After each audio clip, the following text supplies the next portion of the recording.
Hey yo, what up? Welcome to YOGICK, the magical art of yoga, shifting perception-based reality on and off the mat. Family calls me Gadu, and in this short video, let's explore Nuk Pu and self-affirmation theory. Deep breath, and let's begin. So starting off with self-affirmation theory, this is recent scientific research coming from Claude, Steele, via Amy Cuddy, via Brian Johnson at Philosopher's Notes TV. You can check that out on YouTube to get a little more insight into this. Basically, the idea is that they had two groups, and one was primed with self-affirmation. So the concept is that affirmations aren't actually that effective, yet self-affirmations and defining yourself, how you define yourself, say the answer to your question, who are you, is extremely powerful, to the point where two different groups, one was primed with self-affirmation theory. They did a value exercise where they assessed and thought about what they really value, and we could do this by thinking about if we describe our best selves, like what are the 1 to 3 words you'd use to describe your best self. We can also reverse engineer the process by taking a look at a memory of a time we felt our best selves, and really feel it and think about it and see how specific we can get in terms of describing that. So these two different groups, one was primed with the exercise, one was not. They were put through a stress test. Basically, they had to go in front of some people, stern faces, no smiles, and give an impromptu speech. All the people did is just look at them. Next, there was also a camera in the corner watching them so other people could judge them. And then next, they had to count backwards, I guess, down from 2087 by 13. And their only direction was faster, faster, faster, faster.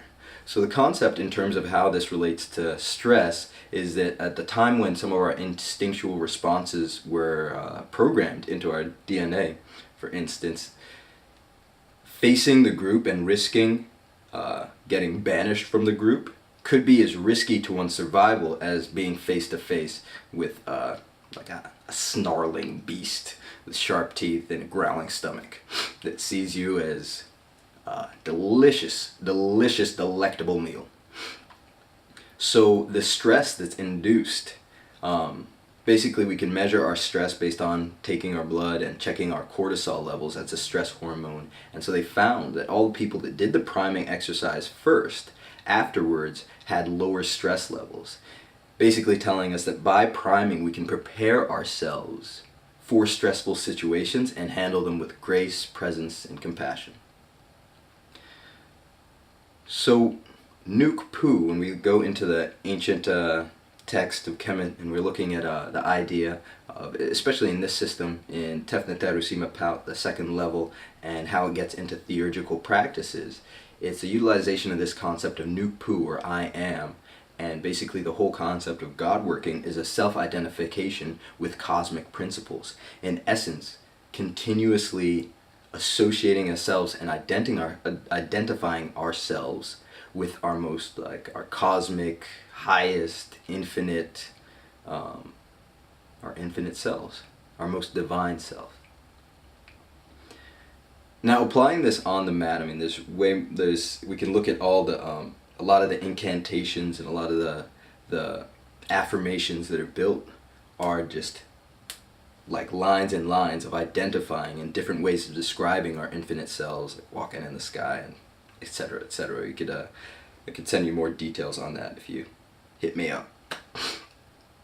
So, in essence, how we can apply this when we're getting on the mat is the process of intention. And the yogic formula we use for intention is attention plus emotion. And we can also refer to how Crowley says, invoke often and invoke with passion. So basically, when we're getting on the mat, and especially in the lulls between when our brainwave patterns are dropping into deep levels of beta passive, maybe even alpha brainwave patterns, as we learn from neurofeedback, in an alpha brainwave pattern, it's possible to bypass the conscious mind and send messages directly into the subconscious. So by paying attention to what we value and these ideas and then actually adding the emotion and feeling it, we're actually flooding our bloodstream with the chemical compound of that emotion and delivering that to the cells that have the corresponding shape to receive it, so they're more likely to reproduce, so we can actually make that our default state. And another way to think about this is if we think about what our true life's purpose is, or our highest aspiration, what emotion or what feeling, and how would the person that we are when we accomplish that, how would that feel? How do we feel as the person that's accomplishing that? And so we can feel that way first and then go ahead and do the work.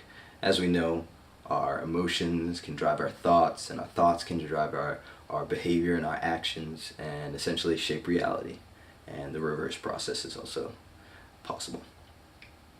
So next time you're on the mat, think about, you place your intention, think about something you value. Some people say courage or power or forgiveness, and you're free to make up your own.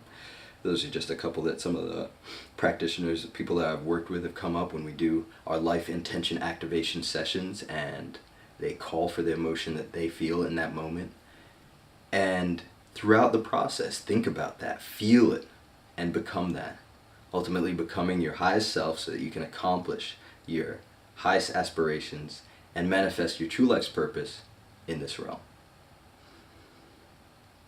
Thanks so much for your time and attention. Make your day great.